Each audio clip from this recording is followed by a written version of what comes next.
عراق کے ایک چھوٹے سے گاؤں میں پیدا ہوا بچہ جس کی ماں نے بھی اسے منحوس قرار دیا، وہ پھر بھی کیسے عراق پر 25 سال تک قابض رہا۔ صدام حسین بنا اس وجہ سے کہ اس نے اس کی لائف کے اندر ٹرننگ پوائنٹ کب آتا ہے؟ کرد و نصر اٹھایا اس کے دور میں، اس نے وہ کیمیکل ویپن مارے ان کے اوپر، 10,000 لوگ ایک وقت میں سانسیں رک گئی۔ اگر کوئی آدمی کھانا کھا رہا تھا وہ ایسے ہی مر گیا۔ کویت کے ساتھ جنگ میں یہ کیسے فیل ہوا؟ اس کے پاس 6 گھنٹے میں کویت آ گیا تھا۔ اس جنگ میں فائدہ اٹھایا امریکہ نے۔ اگر وہ جنگ نہ ہوتی تو شاید عراق میں آج صدام حسین زندہ ہوتا۔ کیا صدام حسین کی زندگی میں کوئی ایسا وقت بھی ہے جب وہ عوام کا ہیرو ہو؟ اگر آپ نے صدام حسین کے نام سے کوئی لطیفہ سنایا نا تو یہ مار دیتا تھا، اور یہ خالی مارتا نہیں تھا، یہ مار کے چوراہے پہ لٹکاتا تھا، پھر پورے خاندان کے پیچھے جاتا تھا، اس کی کتا بھی مار دینا اس سے تو ہمیشہ سے نفرت کرتے۔ امریکہ کو کیا انٹرسٹ ہوتا ہے عراق میں؟ علی بھائی اگر آپ کہیں تو میں آپ کو ایک راز کی بات بتا دوں، شاید یہ بہت لوگوں کو یقین نہ آئے جو میں بھی کہنے جا رہا ہوں۔ پتہ ہے عراق کی بربادی کیسے ہوئی؟ عراق کی بربادی ہوئی، مذاق نہیں کر رہا، سیریس بات بتا رہا ہوں۔ جب امریکن فورسز نے صدام حسین کے خلاف آپریشن سٹارٹ کیا، صدام حسین کو ٹریک کیسے کیا انہوں نے؟ آپ کو ایک بریکنگ نیوز دیتا ہوں، I was a part of that thing۔ اس سے زیادہ میں نہیں بول سکتا اس بارے میں۔ جب پاکستان آؤں گا شاید میں آپ کو پھر آپ کے چینل پہ یہ پوری کہانی بتا سکوں، ابھی اس وقت میرے لیے مشکل ہوگا۔ صدام حسین کی وہ کون سی غلطیاں تھیں جس نے امریکہ کو ناراض کر دیا؟ القاعدہ نے امریکہ کو صدام حسین کے بارے میں کیا جھوٹی مخبری کی تھی؟ اور صدام حسین کی ایگزیکیوشن کی ویڈیو کیسے لیک ہوئی، یہ سب جانیے آج کے پوڈ کاسٹ میں۔ سنو کرائم پوڈ کاسٹ کے 90% ویورز وہ ہیں جنہوں نے اب تک سنو ڈیجیٹل کو سبسکرائب نہیں کیا۔ اگر آپ کے خیال میں نے آپ کو ویلیویبل کنٹینٹ دیا ہے تو ابھی سنو ڈیجیٹل کو سبسکرائب کریں۔ صدام حسین ایسا ڈکٹیٹر جس نے عالمی طاقتوں کو ہلا کر رکھ دیا، لیکن اگر ہم اس ڈکٹیٹر کو سمجھنا چاہیں اس کے بچپن سے تو اس کا بچپن کیسا تھا؟ بڑا عجیب و غریب بچپن تھا، انفارچونیٹ لڑکا تھا، یہ انفارچونیٹ بچہ تھا۔ اصل میں اس کے جو پیدائش، جب علی بھائی اس کی پیدائش سے کچھ دن پہلے جب یہ ڈیو تھا تو اس کے جو بھائی کا انتقال ہو گیا تھا، اور اس کے جو فادر تھے، جو اس کے والد صاحب تھے، اس کے بارے میں 2 باتیں کی جاتی ہیں۔ ایک تو یہ کی جاتی ہے کہ وہ چھوڑ کے چلا گیا تھا اس کی ماں کو، دوسرا یہ کہا گیا تھا ان کا انتقال ہو گیا تھا کینسر پہ۔ یہ 2 باتیں کچھ پتہ نہیں کہ صحیح کیا ہے اس میں سے، لیکن یہ پتہ ہے کہ وہ لائف میں پریزنٹ نہیں تھا۔ تو جب اس کی پیدائش سے کچھ عرصہ پہلے جب یہ ہوا تو اس کی جو، کیونکہ یہ ایک ترکت کے قریب ایک گاؤں ہے، ترکت کہلاتا ہے، ترکت عربی میں کہتے ہیں اس کو، تو وہاں کے قریب ایک گاؤں ہے جہاں پہ اس کی ولادت ہوئی۔ وہاں پر وہ لوگ بہت، یہ سمجھ لیجیے کہ بڑے وہ تو ہم پرست قسم کے لوگ ہوتے ہیں، تو وہ ماں نے سمجھا کہ منحوس ہے یہ، تو اس نے اس کو ابورٹ کرنے کی کوشش کی، یعنی ابورشن کرایا، لیکن وہ لوکل ابورشن تھا، چونکہ وہ کوئی ظاہری بات ہے میڈیسن مین والا ابورشن نہیں تھا، لیکن یہ مرا نہیں پیٹ میں، ہی سروائیو۔ اور جب یہ پیدا ہوا تو اس کا جو نام صدام جو رکھا ہے وہ اسی لیے اس نے نام صدام رکھا، جس کو انگلش میں کہتے ہیں اسٹبن، جو یعنی مرتا ہی نہیں کم بخت، یعنی یہ تو اس کا یہ بڑا عجیب ایک معاملہ ہے کہ یہ پیدا ہونے سے پہلے ہی جو تھا ہی واز کرسڈ، یعنی اس کی جو نصیب جو تھے وہ پہلے ہی بہت خراب چل رہے تھے۔ تو پھر اس کی ماں نے، جب چونکہ اس کا باپ تو مر چکا تھا یا چلا گیا تھا، تو اس کی ماں نے دوسری شادی کر لی تھی۔ اب اس کا دوسری جو سوتیلا باپ تھا وہ بہت ظالم آدمی تھا، بڑا ظالم انسان تھا وہ، اور وہ اس کو کتے کی طرح مارتا تھا، اس کو مار یعنی اس کو صبح سے شام تک اس کو، وہ کہتا ہے میں اس کو، اور یہ عربوں کے اندر یہ بہت ایک، یہ کہہ لیجئے کہ، اور خاص طور پہ یہ جو قدیم عرب جن کو ہم کہتے ہیں نا، بلاد الشام، یہ اس طرف یہ جو ایریا ہے، یا پھر یہ عراق، کیونکہ یہ ساری پرانی سویلائزیشن ہے، کیپ ان مائنڈ، تو ان میں جو یہ ایک سوتیلا پن کا ایک خاص ایک نفرت اور ایک یہ چیز ہوتی ہے، اور یہ بہت خود غرض ہوتے ہیں، دین کی طرف زیادہ ان کا رجحان نہیں ہوتا، زیادہ دینی نہیں ہوتے یہ لوگ، یہ ماڈریٹ، کیونکہ ان کی اپنے جو عرب کہتے ہیں نا کہ جاہل عرب عقائد جو ہوتے ہیں وہ ان کے اوورٹیک کر لیتے ہیں ان کو، مذہب کو، نماز ضرور پڑھیں گے لیکن جو عقیدہ اور جو چیزوں پہ چلتے ہیں وہ ان کے اپنے جو جہالت والے جو چیزیں ہوتی ہیں، تو اس معاملات میں یہ ہوا کہ اس نے بہت شدت سے اس کے اوپر تشدد کرتا تھا۔ تو یہ میرا خیال ہے چھوٹی عمر میں 10 سال یا 7 سال کی عمر میں گھر سے بھاگ کے یہ چلا گیا تھا اس وقت بغداد، بغداد میں اس کا ایک انکل ہوتا تھا, اس کے پاس یہ چلا گیا, پھر اسی نے اس کو ایجوکیشن اسکول میں داخل کرایا اور اسی نے اس کو تعلیم دی, اور وہ ریولوشنری تھا. تو وہ جو تھا وہ باثسٹ پارٹی اس وقت تو نہیں تھی, اس وقت جو یہ پارٹی جس کو کر رہا تھا وہ ریولوشنری پارٹی تھی.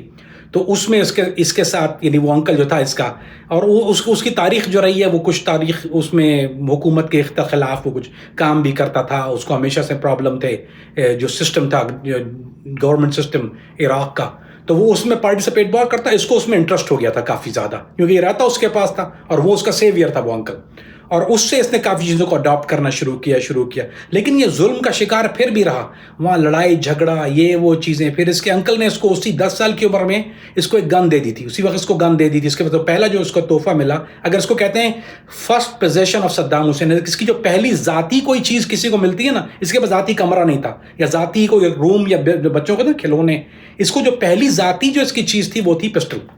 وہ اس کے انکل نے اس کو پسٹل دیا تھا, اور اس نے وہاں پہ اپنے ٹیچر کو مارنے کی کوشش کی تھی.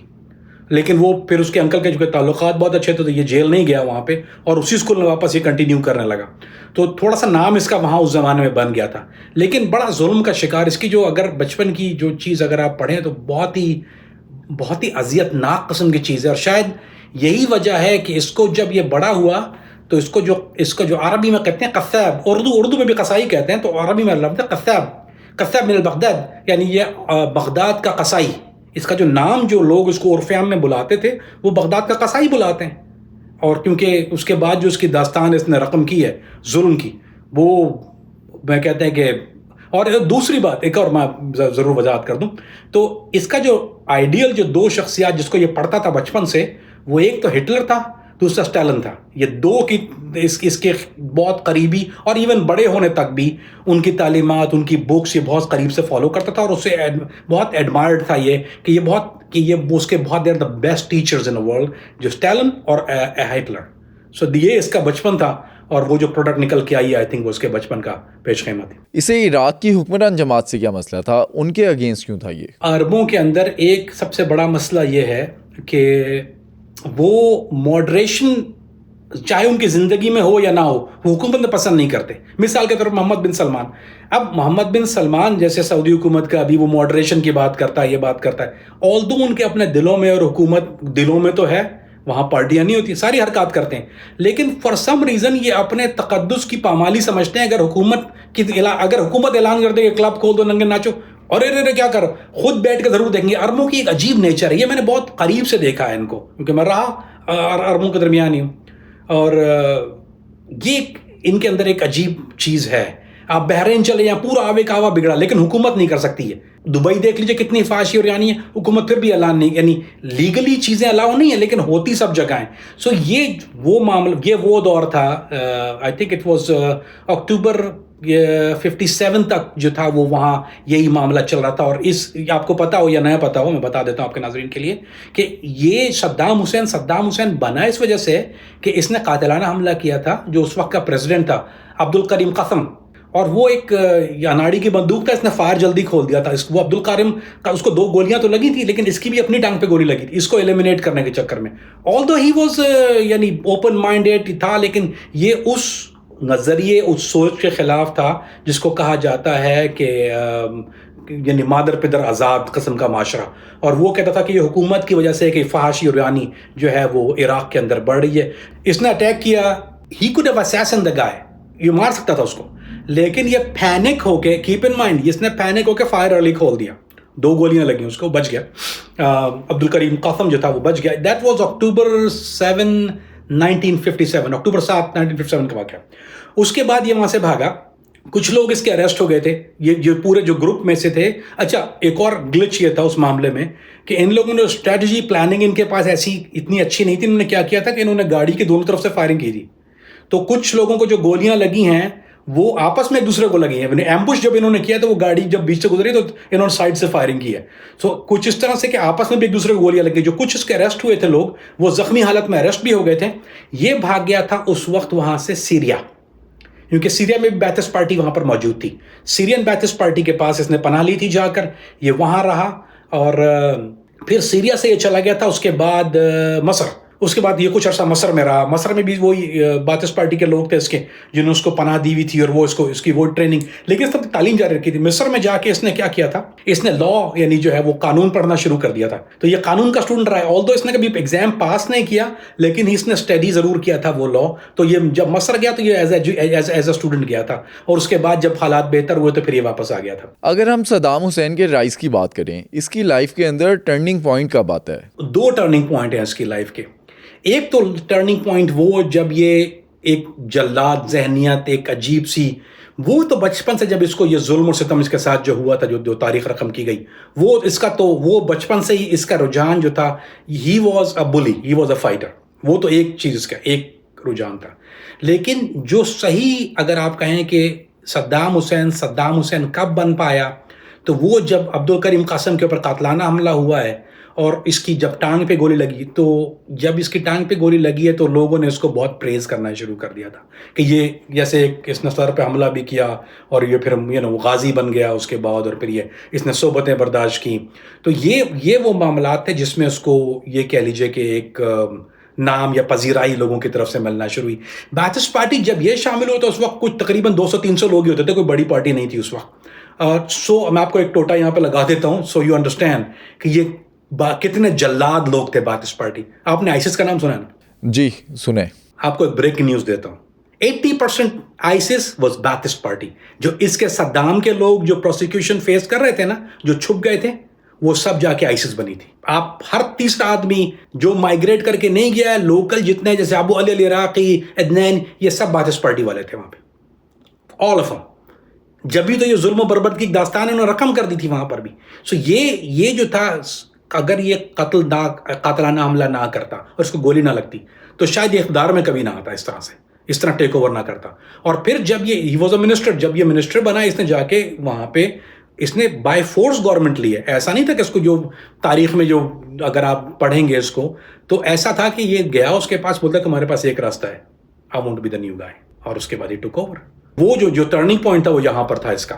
اور پھر اس کو یہ بات تو پتا تھی کہ اگر عراق کو گورن کرنے کے لیے علی بھائی ایک بہت اسٹرانگ آدمی کی ضرورت ہوتی ہے, ایک خوف کا.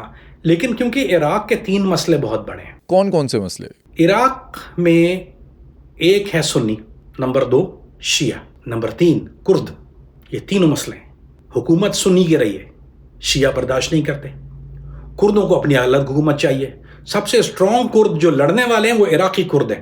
تینوں ملکوں میں جہاں کردستان جس کو کہتے ہیں, کرد یہ ایرانی کرد بھی ہوتا ہے, ترکی کرد بھی ہوتا ہے, عراقی کرد ہوتا ہے. تو سب سے زیادہ لڑاکا کرد ہوتا ہے نا, وہ عراقی کرد ہوتا ہے. اور آپ کو میں نے پتہ نہیں پہلے بتایا یا نہیں کہ جو اگر آپ کرد کا اگر سننا ہے تو سلطان صلاح الدین ایوبی بھی کرد تھے, وہ عراقی کرد تھے. جب 1968 میں اس کی پارٹی عراق کے اوپر قابض ہو جاتی ہے, یہ بھی وائس پریزیڈنٹ بن جاتا ہے. اب یہ پاور کے نشے میں دھوتا ہے. اس نے اس پاور کا مس یوز کیسے کیا؟ جو پہلا اس نے کام کیا تھا وہ پہلا کارنامہ سن لیجئے. پہلا کارنامہ اس نے یہ کیا کہ اس نے ساری کیبنٹ کو کال کیا. جو کیبنٹ کے 57 لوگوں کو اس نے کال کیا, دعوت دی. دعوت ہے جی پیلس کے اندر, وہ لوگ جمع ہو گئے. اس کے بعد اس نے جو پریویس گورنمنٹ کا جو مشیر تھا اس کو بلایا اور اس سے کہا کہ تم اعلان کرو آ کے, اس کو جان کی دھمکی دی مارنے کی کہ یہ میرے اوپر جتنے یہ 57 جو کیبنٹ کے لوگ تھے جو اسی کے اپنے آدمی تھے, اس نے کہا کہ یہ میرے خلاف سازش کر رہا ہے اور یہ سارے ٹریڈر ہیں. اور اس نے بیچارہ کیا کرتا, اس نے اعلان کر دیا کہ بھئی یہ جو سارے ہیں یہ سارے غدار ہیں اور یہ جو ہے وہ ٹریڈر ہیں. اس نے ایک ایک کر کے ان کے اوپر مقدمہ چلایا اور مقدمہ چلا کے سزائے موت دے دی. ایک ایک کر کے سب کو سزائے موت دے دی, سب کو مار دی. اور ایسی سزائے موت دی کہ ان کی لاشیں جو تھیں وہ اس نے سڑکوں کے کھمبوں پہ اور یعنی جو پولز ہوتے ہیں ان پہ ٹانگی کہ اب دیکھ لو جو میرے خلاف کرے گا اس کا ساتھ میں حشر کیا کروں گا, اس کی لاشوں کو. اور وہ دور میں اس کو یہ پتا تھا کہ انٹیلیجنس, کیونکہ یہ خود اسٹریٹ سے آیا ہوا تھا, اسٹریٹس کو سمجھتا تھا, اس کو انٹیلیجنس چاہیے تھی اسٹریٹ لیول پہ. سو اس نے کیا کیا کہ یہ اپنے گاؤں سے, یہ ٹرسٹ تو کسی پہ کرتا نہیں تھا, تو یہ اپنے گاؤں سے یعنی ترکت کے قریب اس کا گاؤں ہے, اس نے اپنے کزن, اپنے چاچے مامے کے بچوں ساروں کو یہ لے کے آیا اور اس نے ان کو انٹیلیجنس کے شعبے میں بنانا شروع کر دیا. جہاں جہاں اس کو اعتبار والے آدمی چاہیے تھے, اس نے سب کو مار کے اپنے صرف خاندان کے یا اپنے قبیلے کے, یہ قبیلوں پہ بہت عرب رکھتے ہیں, ان میں جو ہے جیسے جو قبیلے کا معاملہ ہے, اور عرب کے اندر یہ بہت ایک سمجھ لیجیے ایک لعنت کہہ لیجیے اس کو, کہ یہ اس پر جو ہے وہ بہت زیادہ اسٹرانگ ہوتے ہیں. یہ سعودیہ میں بھی آج کی تاریخ میں اگر آپ جو منسٹریاں دی جاتی ہیں وہ قبیلے کو دیکھ کے جاتے ہیں کہ ایک قبیلے کے لوگوں کے پاس یہ منسٹری ہے, ایک قبیلے کے پاس یہ منسٹری ہے, ایک قبیلے کے پاس یہ منسٹری. اسی طرح سے یہ جو معاملات ہیں ان کے لوگوں کو اس نے اپنے لوگوں کو وہاں بخشا, نیپوٹزم جس کو کہا جاتا ہے انگلش میں. تو اس نے اپنے لوگوں کو لے کے آیا, اعتبار کسی پہ کرتا نہیں تھا, اور وہ اس حد تک ایک معاملات بڑھ گئے تھے کہ اگر آپ نے صدام حسین کے نام سے کوئی لطیفہ سنایا نا تو یہ مار دیتا تھا, سزائے موت اس کی سزائے موت ہے. Internally he'll kill you. سو آپ صدام کے خلاف بات نہیں کر سکتے تھے کسی چائے کی جگہ پہ, آپ کو نہیں پتا کوئی ٹیکسی میں بیٹھا ہے کوئی آدمی بات کر رہا ہے, کوئی قہوہ خانے میں بات کر رہا ہے, ریسٹورینٹ میں. سیاست پہ, صدام حسین پہ آپ اس کے خلاف بات نہیں کر سکتے. اور اپنی تصاویر کو, قد آدم تصویر, اپنے مجسمے اور تصاویر, یہ ایک سائیکولوجیکل چیز ہوتی ہے. کئی لوگ جیسے کرتے ہیں, یہ میں کیا ہی دیتا ہوں, جیسے اگر آپ کبھی دیکھیں گے آغا خان اسماعیلیوں کے جو روحانی پیشوا ہیں ان کی تصاویر آپ دیکھیں گے, ہر گھر میں گاڑی میں لگی ہوتی ہے, دفتر میں لگی, ان کے جہاں بھی ہوں گے ان کو لگائے کے دکھائی جاتی ہے تاکہ وہ نظروں کے سامنے رہے 24 گھنٹے. یہ ایک سائیکولوجیکل چیز ہوتی ہے. آپ نے سنا دیکھا ہوگا کہ وہ کیا اس لیے ہوتی ہے کہ اگر اس سے محبت پیدا ہو جائے. آپ کی تصویر آپ کے سامنے رہتی ہے, he is your saviour, saviour of Iraq, saviour of Iraq, saviour of Iraq کر کے, تو وہ اس نے اپنا تصویر قد آدم مجسمے جگہ جگہ, اور یہ ایک he was a dictator basically, that's what he was. So اس نے جو تھا وہ لوگوں کے ذہنوں میں اپنی ہیبت اور سیویئر آف عراق والا بٹھانے کے لیے مجسمے اور تصاویر اور نصاب کا چینج کرنا, وہ ساری چیزیں جو تھیں وہ اس نے شامل شروع کی. اس کے 2 بچے اس وقت تک بیٹے ہو گئے تھے, ان کا نام لینا ضروری ہے. ہم جب صدام حسین کی بات کرتے ہیں تو اس کی تاریخ اس کی 2 ذلیل ترین اولاد کے بغیر ممکن نہیں ہے. ایک تو اس کا نام تھا اودے اور ایک کا نام تھا کوسے. 2 بیٹے اس کے ہیں, ہمارے تھے مطلب جو اس کے ساتھ, اور وہ بچپن سے ہی اس حد تک ہی ذلیل تھے. اتنے اس کا بھی ایک اور عادت یہ بھی تھی کہ یہ خاص طور اس کی بیوی تھی اس کی, وہ اس کی کزن سے شادی کی تھی اس نے, لیکن اس کی جو ایکسٹرنل افیئرز جو تھے وہ بہت زیادہ ہوتے تھے. مسٹریس جگہ جگہ اس نے اپنی مسٹریس رکھی ہوئی تھی, اور کبھی کبھی ان کو دھوکہ دینے کے لیے اس کے پاس باڈی ڈبلز ہوتے تھے. یہ واحد آدمی ہے جس کے پاس کسی کو اس کی ایگزیکٹ کاؤنٹ نہیں پتا. علی بھائی, یہ اس کے کبھی کوئی کہتا ہے 10, کوئی کہتا ہے 20. کسی جلسے میں صدام حسین گیا ہے, لوگوں کو نہیں پتا کہ اس کا باڈی ڈبل گیا ہوا ہے, اور وہ پلاسٹک سرجری کرواتا تھا باقاعدہ طور پر. پلاسٹک جو جیسے کچھ چیزیں چینج کروانی ہے, کچھ مخصوص اعضاء کی بھی اس نے چینجنگ کروانی ہوتی تھی, تو وہ پلاسٹک سرجری کے ذریعے ان لوگوں کی کرا کے. تو کبھی ایسا ہوتا تھا کہ جلسے میں بھی وہ سمجھتے صدام حسین ہے, وہ صدام حسین خود نہیں ہوتا تھا. کسی گاڑی میں صدام حسین جا رہا ہے, اس کا باڈی ڈبل ہوتا تھا, یا پیچھے ٹیکسی میں جا رہا ہوتا تھا کسی اور کے ساتھ, ہیٹ اور وہ نیچے کر کے. سو یہ اس کا ایک جو اتنے سال اتنے خطرناک ملک کی باغ دوڑ سنبھالنے کا ایک راز اس کے پیچھے بھی تھا. شاطر بہت تھا, اور اس کو یہ پتا تھا کہ کس طرح کرنا ہے. تو انٹیلیجنس کا شعبہ, اور پلس یہ سیکیورٹی کسی کو دی ہوئی نہیں تھی, صرف اپنے لوگوں کے پاس رکھتا تھا. اور جو عراق ایک امیر ملک, Iraq oil producing country, keep in mind. امریکہ گیا کس لیے تھا؟ وہ آئل کے لیے گیا تھا, وہاں پر تیل کے لیے گیا تھا. بہت تیل کے ذخائر ہیں. اس کے علاوہ بھی وہاں مائننگ ہوتی ہے, کاپر مائننگ بھی ہوتی ہے, اور لیکن اس کے لیے تیل جو ہے وہ ایک بہت بلیک گولڈ جس کو کہا جاتا ہے, وہ عراقی بلیک گولڈ.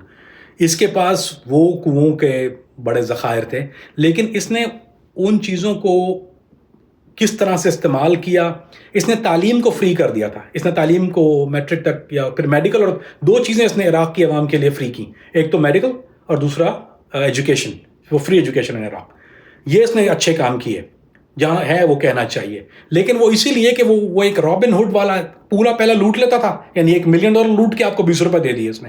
تو لوگ خوش ہو گئے لالی پاپ لے کے کہ یار ہمارے تو ایجوکیشن فری ہے, میڈیکل فری ہے. لیکن اس ویلتھ سے, جو یہ عراق کی ویلتھ تھی, اس نے اس کو عوام پہ لگانے کے بجائے یا یونیورسٹیاں بنانے کے بجائے اس نے محلات بنانا شروع کیا. اور یہ اس کے 10 محل تھے. اس 10 پیلس کے اندر سارے, ہر پیلس کو اس طرح رکھا جاتا کہ وہاں صدام حسین موجود ہے.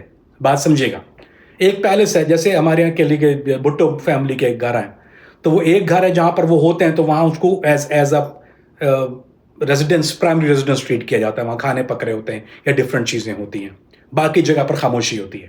اس کے 10 پیلس میں اس کو اس طرح ٹریٹ کرتا, کبھی کوئی باڈی ڈبل چلا گیا, کبھی ایکسیڈنٹلی کسی کو پتہ نہیں ہوتا یہ کہاں پہ ہے کہاں جا رہا ہے, تو وہ ہمیشہ آپریشنل 10 پیلس کا مطلب کہ اگر یہ اس کا لابسٹر کھانے کا شوق تھا, اس کو جس کا لابسٹر فلائی کر کے آتا تھا مین سے, امریکہ سے لابسٹر فلائی کر کے پرائیویٹ پلین میں لابسٹر منگواتا تھا. تو اب آپ امیجن کیجئے وہ ایک پیلس کے لیے نہیں, وہ 10 پیلسز کے لیے مین لابسٹر پک رہا ہے روز رات کو, کہ جیسے یہ وہیں پر ہی ہے. سو سارا آپریشنل کاسٹ 10 پیلسز کی, آئی مین پتہ نہیں کتنی کاسٹ ہوگی. I can't even go on numbers for something like this. Expensive wine کا شوقین تھا, فرانس سے وائن فلائی ہو کے آتی تھی اس کی. جو وائن کے کیسز ہے وہ ہر پیلس میں ہیں, یعنی وہ اب اس کو اگر ایک کیس کی ضرورت ہے یا ایک بوٹل کی, تو آپ امیجن کیجئے کہ یہ منگوائے گا 10 پیلسز کے لیے, کیونکہ آپریشنل سب جگہ پر ہے. سو نو بڈی نو ویئر ہی از. تو اس لیے یہ, اور دوسرا ٹیلرڈ سوٹس, اس کا ایک خوب سے شوق یہ تھا کہ یہ جو ٹیلرڈ سوٹس جو تھا, 2 آدمی جو ہے, ایک تو یہ بشار الاسد جو تھا, اس کو ایک شوق تھا ایک سوٹس کا, جو سٹچنگ ایک خاص ہوتی ہے اس کی, کہ اس کی جو سٹچنگ ہوتی تھی وہ اس میں ایس, ہر جگہ پر اس کا ایس ہوتا تھا اس کی سٹچنگ کے اندر. ایک خاص طرح کے سوٹس اس کے بنتے تھے, جو کہ آئی تھنک آج کی کاسٹ میں اباؤٹ $10,000 کا ایک سوٹ سٹچنگ جو کاسٹ آتی ہے اس کی, جو اسپیشل سٹچ, اس کا فیبرک بھی اسپیشل ہوتا ہے. اس کو یہ شوق تھا وہ سوٹس کا, تو that was one of his hobbies. So imagine کیجئے کہ کس طرح کی ویلتھ عراق کی اور یہ اپنی فیملی کے اوپر لگا رہا تھا. یہ 25 سال تک تو یہ عراق پر قابض رہا, لیکن کہا جاتا ہے کہ اس کے جو پہلے کے 10 سال تھے اس میں عراق کی اکانومی کو بوم ملا, آئل پروڈکشن زیادہ ہوئی.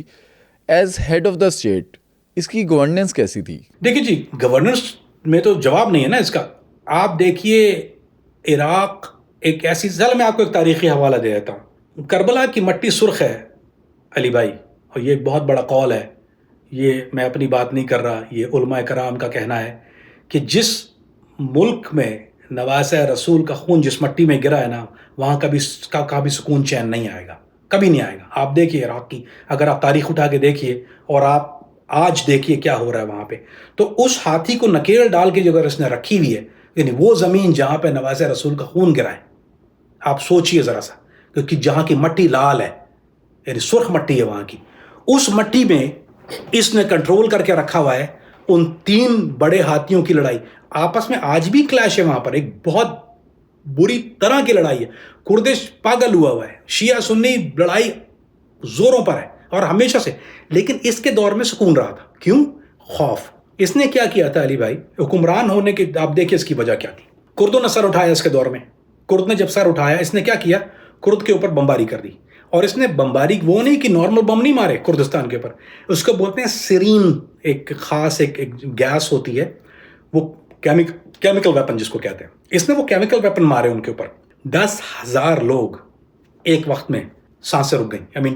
جو اگر کوئی آدمی کھانا کھا رہا تھا وہ ایسا ہی مر گیا, یعنی ایسا نہیں کہ اتنی بھی نہیں, وہ آکسیجن سک کر لیتا ہے. وہ کیمیکل کی اس کی خاص بات یہ ہوتی ہے جو اس نے یہ وہاں مارا تھا, وہ ہوا سے آکسیجن کو سک کر لیتا ہے وہ کیمیکل. تو اس نے جو بامبنگ کی وہاں پر, وہ جیسے لوگ تھے ایسا لگ رہا تھا وہ شہر خاموشہ, اگر اردو میں کہا جائے اس کو, کہ وہ جیسا جو جہاں تھا وہ ایسے ہی مرا ہوا پایا گیا. اور پھر ان کو بعد میں خیر وہ دفنانے کو 10,000 قبریں, وہ ایک ظلم ہے جو کہ 10,000 لوگوں کو اس نے. لیکن یہ کہتا ہے کہ تم نے سر اٹھایا, بغاوت کی, حکومت کے خلاف سازش کر رہے تھے, اس لیے میں نے مارا. تو ان لوگوں کو یہ پتا تھا کہ اس کے آگے سر اٹھاؤ گے یہ مار دے گا, یہ تو سوال ہی نہیں پیدا ہوتا. اور یہ خالی مارتا نہیں تھا, یہ مار کے چوراہے پہ لٹکاتا تھا, پھر پورے خاندان کے پیچھے جاتا تھا, اس کی کتا بھی مار دینا اس میں. تو یہ تاکہ کوئی بدلہ لینے والا ایسا نہ ہو کہ اس کا بچہ بڑا ہو کے بدلہ لے, تو یہ اس بچے کو بھی مار دیتا تھا کہ یہ بڑا ہو کے بدلہ لے گا اپنے باپ کے قتل کا. تو یہ نام و نشان میں ڈالتا تھا. تو اگر آپ دیکھیں نا, تو کہتے ہیں کہ آئی رول ود آئرن فسٹ, یہ کہتے ہیں کہ ہم نے یعنی حکمرانی جو کی ہے وہ آئرن فسٹ سے کیا تھا, وہ صدام حسین. تو حکمران اکانومی وائز دیکھیے, کوئی اگر گدھا بھی چلا رہا ہوتا جہاں تیل کے کنویں نکل رہے ہیں تو it would have been good. He controlled the government. اس میں کوئی شبہ والی بات نہیں, دو رائے نہیں کہ اس نے کنٹرول کر کے رکھا, ہاتھی کو نکیل ڈالی. اور چونکہ لیکن اگر دیکھا جائے ایک انسانیت کی نظر سے اگر دیکھا جائے تو بہت ظلم کا نظام ہے. اس نے ظلم کی کوئی حد چھوڑی نہیں تھی اس نے وہاں پر. سر عام قتل کا. اس کے بیٹے جو اودے تھا, خاص طور پہ اودے کو سے شاید کم کمینہ تھا, یہ میں بات کر رہا ہوں چھوٹی عمر کی, یعنی یہ جب گاڑی میں جا رہا ہوتا تھا, اگر کوئی لڑکی اس کو پسند آگے اٹھا لیتا تھا اس وقت, اس کو وہ وہیں ریپ کرتے تھا اس کے. یہ لوگ کئی دن لوگ کہتے تھے کہ لوگ اگر ہوتے تھے کہ ہماری بیٹی واپس کر دو, وہ پھر اس کی لاش پھینک دیتا تھا, کاٹ کے پیچھے لاش پھینک دیتے تھے, اس کی زندہ بھی نہیں دیتے تھے. اس کے کئی وزیروں کے ساتھ اس نے ایسا کیا صرف شبے میں, کیونکہ اس کی ایک کہاوت ہے. اس نے اپنے ایک اور وفاقی وزیر تھا, اس کو اس نے گھر میں بلایا صرف شبے کی بنیاد پہ, اور اس کو قتل کر دیا وہاں اندر. اور جب قتل کیا, اس کی بیوی نے جب کہا کہ اس کو ہمیں کم سے کم لاش تو اس کی آپ پرووائڈ کر دیجئے, تو اس نے ایک وہ تھیلے کے اندر, اس نے چھوٹے تھیلے کے اندر چھوٹے چھوٹے ٹکڑے اس کی لاش کے اس کے گھر بھجوا دی کہ یہ لو, تو اس کی لاش پہنچ گئی.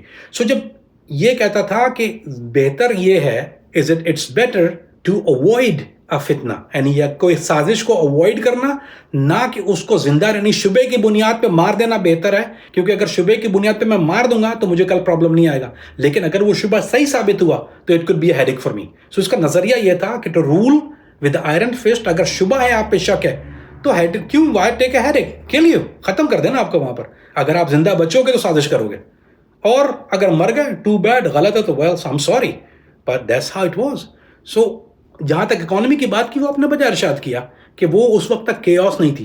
جب وہ کیوس نہیں تھی تو یہ ایسا کہہ لیجئے کہ عراق, آپ سعودی عرب کی گورنمنٹ دیکھ لیجئے نا, عراق کی آئل پروڈکشن آج ہیلی برڈن کے پاس ہے. کانٹریکٹ جو ہے وہ ڈک چینی کی کمپنی ہے, ہیلی برڈن, اس کے پاس مین کانٹریکٹ ہے عراق کا آج.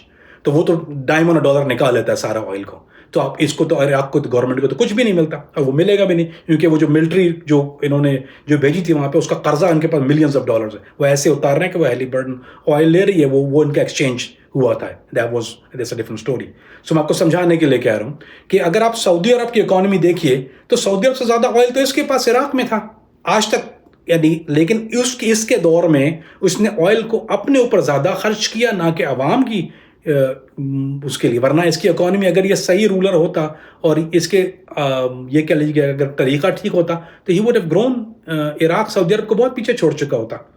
تو لیکن وہی ہے کہ آئرن فسٹ اور ظلم کا نظام نہیں چلتا ہے علی بھائی. صدام حسین تو سربراہ بننا چاہتا تھا تمام عرب ممالک کا, لیکن اس نے سب سے پہلے ایران کے ساتھ جنگ مسلط کر لی. ایران سے اس نے جو جنگ چھیڑی, اس کے پیچھے اس کے مقاصد کیا تھے؟ سب سے بڑا مقصد یہ تھا اس وقت یہ ہوا کہ آیت اللہ خمینی جو تھے, وہ جب ریولوشن اس کو کہا جاتا ہے, آیت اللہ خمینی ایران میں وہ ریولوشن لے کے آئے, تو انہوں نے اعلان کرنا شروع کر دیا تھا کہ اب آپ جو ہے وہ شیعوں کو کہ اب بغاوت شروع کر دو. تو انہوں نے سر اٹھانا شروع کر دیا تھا عراق کے اندر.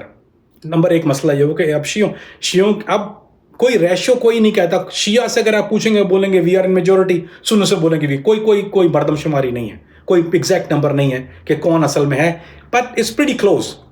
یہ آلویز بین اے بحث امنگ سین. میں دونوں طرف بیٹھتا ہوں تو مجھے دونوں طرف کی بحث پتہ ہی ہے.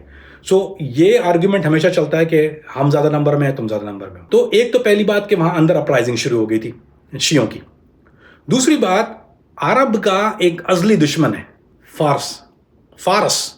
یہ پرانی دشمنی ہے. سعودی عرب جو پسند نہیں کرتا ایران کو, اس لیے نہیں کرتا کہ وہ شیعہ ہے, نہ, وہ اس لیے ناپسند کرتا ہے کہ یہ عربی اور عجمی کی دشمنی ہے. ان کی ازلی دشمنی, سب سے بڑا عرب کا دشمن جو ہے نا, یہ فارسی سپیکنگ ہے. یہ دونوں پرانی تاریخیں ہیں, آپ یاد رکھیے گا. عرب کلچر اور ایرانی کلچر, یہ دو قدیم دنیا کی تاریخیں, اور یہ شروع سے آپس میں کلیش رہی ہیں دور جاہلیت سے. تو ان کے دلوں سے جو ہے وہ بغض نہیں گیا. اسلام آنے کے بعد بھی کچھ نہیں بگڑا دونوں کا. دونوں ایک دوسرے سے اتنی نفرت کرتے ہیں.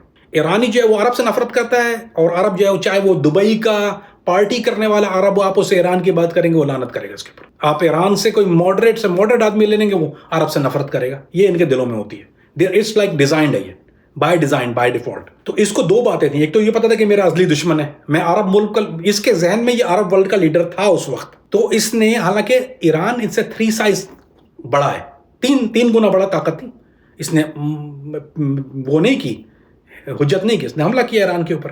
جو پھر اور اس جنگ میں فائدہ اٹھایا امریکہ نے, پاپا بش جس کو کہتے ہیں. تو امریکہ نے کیا کیا کہ دونوں, ایک ان کو بیچتا تھا ایک ویپن, اٹیک ویپن, اور اس کے بعد جواباً اس کو بیچتا تھا, یعنی ایران کو اس کا ڈیفنس میکینزم. پھر ایک ایران کو بیچتا تھا ایک ویپن, اس کا ڈیفنس میکینزم. تو امریکن اکانومی بوم ہونا شروع ہو گئی اس دور میں. اس نے دونوں کو ویب سائٹ پہ ویپن دیے گلف وار میں, اور یہ دونوں آپس میں بیوقوفوں کی طرح لڑے. جتنا بڑا نقصان ہوا, لاکھوں جانیں ضائع ہوئی, بے تحاشا یہ کہیے کہ قتل و غارت گری اس دور میں ہوئی. لیکن دنیا کا نقشہ آلموسٹ چینج ہوتے رہ گیا, لیٹس پٹ اٹ دس وے.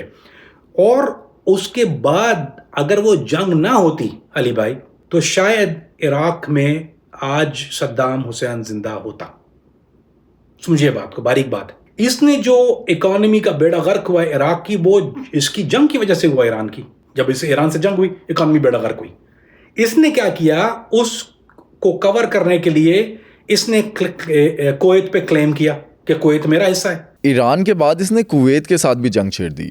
عالمی طاقتیں بھی اس کے اگینسٹ ہو گئی. کویت کے ساتھ جنگ میں یہ کیسے فیل ہوا؟ اس جنگ میں یہ فیل نہیں ہوا تھا علی بھائی. He had it. جنگ جیت گیا تھا یہ. اس نے ٹیک اوور کر لی تھی. ہی ہیڈ کویت. 6 گھنٹے کے اندر ہی ہیڈ کویت. اس کے پاس 6 گھنٹے میں کویت آ گیا تھا. خطرہ اصل میں تھا اس کے بعد اس نے اعلان کیا. موت کہاں آئی؟ سعودی عرب کو ایک خطرہ تھا کہ اب یہ کویت کی طرف گیا، اب یہ سعودی کی طرف آئے گا. از ناٹ گونا اسٹاپ اگر یہ گیا تو سعودی عرب نے اس وقت جو تھا پھر امریکن کو جو تھا وہ کھجلی کرنا شروع کی. وار ہی ون. کوئی نہیں کہہ سکتا کہ جنگ نہیں جیتا تھا. جنگ تو یہ جیت گیا تھا. He take over Kuwait. He had Kuwait. TV پہ کویت کے اپنے لوگوں کو لا کے کہہ رہا تھا کہ how do you like me. مطلب ٹھیک ہے آپ زندہ باد، بہت اچھی بات ہے، آپ آ گئے، مبارک ہو. تو لیکن اصل مسئلہ یہ تھا کہ سعودی کے ایک تو کویت کے تعلقات بہت قریبی ہیں اور دوسری بات یہ کہ سعودیوں کو اپنے قریب کوئی بھی ایسی بیماری نہیں چاہیے ہوتی. یہی وجہ ہے کہ وہ یمن سے اتنے عرصے سے جنگ لڑ رہا ہے. اس کو کوئی خطرات جو ہیں وہ ایسے کوئی بھی پنگا اپنے آس پاس برداشت نہیں کرتا وہ. تو لہٰذا اس کے بعد پھر امریکنز کو انہوں نے ریسکیو کے لیے بلایا اور امریکنز نے پش بیک. امریکنز نے آ کے اس کو پش بیک کیا ہے. اس کے تقریباً 140,000 فوجی اس میں مرے تھے. 1,40,000 فوجی اس کا اس مارکے میں، اس جنگ میں اس کا مر گیا تھا، جس کو امریکن نے مارا تھا. اور اس کو بھی اس نے اپنی فتح قرار دی. دیکھو میں نے امریکہ کی ناک رگڑ دی، پھر بھی میں لڑا تو ہوں نا. تو یہ اپنی ہٹ ڈرمی میں لڑا ہے. لیکن وہ جنگ یہ، اگر آپ کا سوال یہ کہ جنگ ہارا نہ، جنگ نہیں ہارا، یہ جنگ جیت گیا تھا. بعد میں سعودی عرب کے انفلوئنس کی وجہ سے اور سعودی عرب فنڈنگ کی وجہ سے، سعودی وعدوں کی وجہ سے they had American involve in the war. American آیا، امریکن پش ہم out and that was the downfall. اس کے بعد اس نے جو وہ ایک بڑھ کے مارنا شروع کی امریکہ کے خلاف. پھر وہ بات کرنا شروع کی کہ میں یہ کر دوں گا، اس کے بعد میں اڈوں پہ حملہ کرنا شروع کروں گا. تو امریکنز کو وہ انسیکیورٹی تو تھی، ان کو پتا تھا کہ یہ رکنے والا تو ہے نہیں. امریکنز کو یہ بھی پتا تھا. اچھا، امریکنز اور کرد جو ہیں وہ ایک بہت عرصے سے، ہمیشہ سے، جتنے عرصے سے امریکنز کو جو ایک یہ جیسے کہہ لیجیے کہ امریکہ کے پاس 2 فتنے موجود ہیں. ایک فتنہ اسرائیل ہے جو کیوں رکھا ہوا ہے اسرائیل کو بیچ میں. عربوں کے اوپر ناسور بنا کے رکھا ہوا اس نے اسرائیل. ورنہ اسرائیل کوئی آدمی سوچے نا، آپ بھی سوچتے ہوں گے یا لوگ سوچتے ہوں گے یار کیوں کبھی کسی نے سوچا کہ اسرائیل کیوں؟ اس لیے کہ اسرائیل کی جغرافیکل یعنی ناسور in the middle of Middle East. اس نے اپنا ایک بچے کو جوان کر کے رکھ دیا عربوں کے بیچ میں کہ اب تم کرو گے نا، تمہارے پاس میں موجود ہے یہ بیچ میں پنگا کرنے کے لیے میرے پاس. نمبر 1. نمبر 2، اگر امریکن کے پاس کوئی چیز ہے طاقت تو وہ ہیں کرد. اسلام کا زیادہ خیال نہیں کرتے. میجورٹی آف کچھ ان میں دیندار لوگ ہیں، زیادہ تر نہیں ہیں. یہ وہ بڑے مادر پدر آزاد ہوتے ہیں. تو ہمیشہ سے جب بھی عربوں کے درمیان ایران میں پنگا اٹھانا ہوتا ہے نا، کبھی بھی آج کی آپ جتنی بھی آپ سنتے ہیں نا، فلاں لڑکی کو پھانسی دے دی برقع اتارنے پہ حجاب اتار، وہ ساری کرد ہوتی ہیں، ایرانی نہیں ہوتی ہیں. وہ آپ گارنٹی پڑھ لیجیے گا کبھی. تو جتنے بھی اگر ترکی سے پنگا کرنا ہے نا تو یہ پیکا کا حملے کرواتا ہے جو اندر، یہ کرد ہے. عراق میں پنگا کرنا ہوتا ہے کرد. سو یہ کرد ایک ایسی چیز ہے، ایک طرف اسرائیل اور ایک طرف کرد. یہ امریکہ کے 2 بچے ہیں ناجائز، جو اس نے عربوں کو اور مسلمانوں کو تنگ کرنے کے لیے رکھے ہوئے. یہ کرد ہے. اور آج بھی اگر عراق میں جو امریکی جو جیل ہے نا، وہ پوری انتظامیہ کردوں کے پاس ہے. کرد مینج کرتی ہے. جہاں آئسس کی ساری جیلیں ہیں، جتنی بھی جیلوں جس میں آئسس کے لوگ اندر ہیں، آج بھی وہ کرد چلا رہا ہے امریکن فنڈنگ سے. یہ لوگوں کو بہت پتہ نہیں ہوگی. 3 کیمپ ہیں وہاں پہ جو آج سیریا کے اندر اور عراق کے اندر، آل مینج بائی کرد. اور کبانی میں نہیں بلکہ بارڈر کے پاس بات کر رہا ہوں. سو لہٰذا کردوں کے ساتھ جو ان کا ایک انفلوئنس ہے، جو ان کی ایک دوستی ہے، وہ بہت بہت قریبی ہے امریکنوں کی. اور وہ اس کو استعمال کرتے ہیں ہر مسلمان کے خلاف ان معاملات کے لیے. تو یہ کچھ چیزوں کو اگر آپ پورا نقشے کو اگر آپ ذہن میں رکھیں گے، اس کو تو آپ کو معاملہ سمجھ میں آ جائے گا. یہ کیوں آپ یہ سمجھتے ہیں کہ اس کو شکست کیسے ہوئی اس کو؟ ہمارے اپنے اندر کے لوگوں کی وجہ سے. کویت کی جنگ کے بعد جب عراق کے اوپر سینکشنز لگ گئی تو اس سے عراق کی اکانومی کو کتنا نقصان ہوا؟ لوگوں کے پاس فاقوں کی نوبت آ گئی تھی, وہاں پر کھانے کے لالے پڑے ہوئے تھے. Every thing gonna get expensive. لوگ یہی that's what the world wanted کہ اس کو جو ہے وہ صدام حسین کو انہوں نے آفر کیا تھا کہ آپ یہاں سے چلے جائیے اور ہم جو ہے وہ اپنی پپٹ گورنمنٹ جیسا وہ لانا چاہ رہے تھے پہلے بھی, تو وہ لے کے آئیں گے. لیکن صدام حسین جو تھا وہ ہار ماننے والا انسان تو تھا نہیں. آپ کو یاد ہے اس کا نام میں نے کیا بتایا تھا؟ The stubborn. He didn't want to leave. اس کے لیے ملک کی اور عوام کی کوئی چیز نہیں تھی. اس کے لیے صدام حسین جو تھا وہ صدام حسین از عراق ان عراق صدام حسین. اس کا یہ قول تھا کہ صدام حسین از عراق ان عراق صدام حسین. سو اس کے لیے سب چیز وہی تھا, اس کو چھوڑنا تو نہیں تھا وہاں سے. تو وہ اس نے کسی بھی ہر آفر کو ٹھکرا کے اس نے بولا نا I'll deal with it. تو وہ لوگ تو مر رہے تھے جہاں یہ پھر بھی لابسٹر کھا رہا ہے مین کے, اور جو ہے وہ عراق کے لوگ فاقوں سے مر رہے ہیں. اور اس کے بعد اس کے خلاف سازش شروع ہوئی جس نے بے دردی سے قتل و عام شروع کر دیا عوام کا.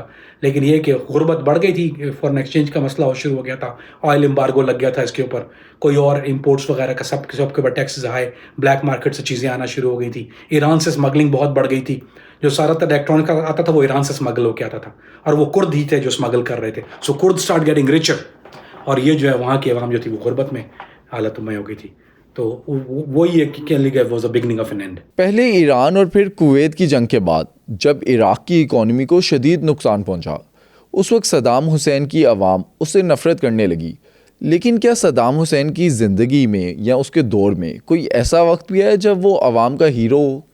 میں دل سے تو نہیں. عراق کے لوگ ہمیشہ سے قصائی اس سے تو ہمیشہ سے نفرت کرتے تھے. عراق میں کوئی بھی ذی ہوش آدمی ایسا نہیں ہے. ہاں, عراق کی جو سنی پاپولیشن ہے وہ اس کو فیور اس لیے دیتی تھی کہ ان کو پتا تھا کہ اس نے شیعوں کو اور کردوں کو قابو کیا ہوا ہے. اس کو وہ ایک چیز میں ضرور کہ کم سے کم اس حالت میں کہ ہمارے پاس ایک سنی لیڈر, کیونکہ آلٹرنیٹ کیا تھا ان کے پاس, اگر امریکن جو تھا وہ فورس آؤٹ کرتے, جو ان کا پلان تھا وہ مین یہی تھا کہ they'll move him out and bring شیعہ کو پاور میں لے آتے. وہ they could control him a little bit better. ان کے تعلقات وہ جو لیڈرشپ تھی ان کے ساتھ زیادہ بہتر تھے. تو یہ ایک ڈیلیما تھا عراق کی عوام کا جو اس نے ان کو ان کے لیے وہ ہیرو نہیں تھا, لیکن he was a savior because ان کے پاس آلٹرنیٹ ہے. ان کو پتا اگر شیعہ کی حکومت آ گئی تو پھر یہ جو کلیشز ہوں گے, پھر جو آپس میں ایک قتل عام جو کہ ہوا ہے بعد میں, اور وہ جو ہے شیعوں سے کلیش شروع ہو جائے گا اور کھلے عام قتل و غارت شیعہ جو ہے وہ قتل کریں گے سنیوں کا. تو وہ جو تھا اسی وجہ سے اس کو لوگ سیاہ سنی جو تھے وہ برداشت کر رہے تھے. اور عرب ملک جو تھے وہ عرب ممالک خاص طور پہ چاہے وہ سعودی عرب ہو, چاہے مصر ہو, چاہے وہ جارڈن ہو, اس کو برداشت اس لیے کر رہے تھے. اس کو پتا تھا کہ اس نے کم سے کم شیعوں کے اوپر کنٹرول کیا ہوا ہے وہاں پہ, اس لیے اس کے خلاف عرب ملکوں سے اپرائزنگ زیادہ نہیں ہو رہی تھی, یا وہ اس کو زیادہ پش نہیں کر رہے تھے. They wanted to be in power because ان کو یہی ایک چیز تھی کہ جو سنی شیعہ پاپولیشن کو کنٹرول کر سکتا ہے اور سنیوں کو اپنے ساتھ رکھ کے چل سکتا ہے. That was the only reason. 2001 میں امریکن فورسز عراق میں آ جاتی ہیں. امریکہ کو کیا انٹرسٹ ہوتا ہے عراق میں؟ علی بھائی اگر آپ کہیں تو میں آپ کو ایک راز کی بات بتا دوں, شاید یہ بہت لوگوں کو یقین نہ آئے جو میں بھی کہنے جا رہا ہوں. I was a part of that thing. اس کو پتہ ہے عراق کی بربادی کیسے ہوئی؟ عراق کی بربادی ہوئی القاعدہ کی وجہ سے. مذاق نہیں کر رہا, بات سیریس بات بتا رہا ہوں. ہوا یہ کہ ایک بہت بڑا آدمی ہے, اس کو جب انہوں نے عراق کی انٹیروگیٹ کر رہے تھے, اس کو گوانتانامو میں انٹیروگیشن ہو رہی تھی. اس کو ابو عمر کہتے ہیں, ابو عمر العراقی نام ہے اس کا, القاعدہ کا ون آف دا لیڈرز تھا. اس کو انہوں نے ٹارچر کیا کہ تم انفارمیشن دو. He was a higher up 8 year جس کو بولتے ہیں, یعنی اسامہ بن لادن کرو کا.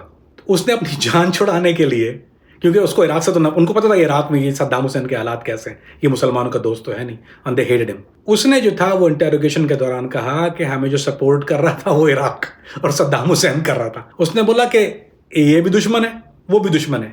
اب دو سوروں کی لڑائی میں ہمارا کیا فرق پڑتا ہے, لڑنے دو کتوں کو. اس نے یہ بیان دیا اور CIA نے وہ بیان جب ریکارڈ کیا تو وہ ہل کے رہ گئے. سیدھا واشنگٹن گیا, TRA میٹنگ بلا لی کہ ویپن آف ماس ڈسٹرکشن. انہوں نے بولا کہ اس کے پاس نیوکلیر اور کیمیکل تو یہ آلریڈی پروف کر چکا تھا, سب کو پتا ہے دنیا کو کس نے کیمیکل ویپن سے کردوں پہ حملہ کیا, اس میں تو کوئی شبہ والی بات نہیں ہے. لیکن اس کا سیکرٹ ویپن پروگرام چل رہا تھا, اس کو نیوکلیر اس نے کافی خرچہ کیا ہوا تھا, اس میں بلینز آف ڈالرز کہ نیوکلیر کو ڈیولپ کرنے کے لیے. اس کے پاس تھا نہیں وہ, تو وہ WMD اس کو کہتے ہیں ویپن آف ماس ڈسٹرکشن. تو وہ کیمیکل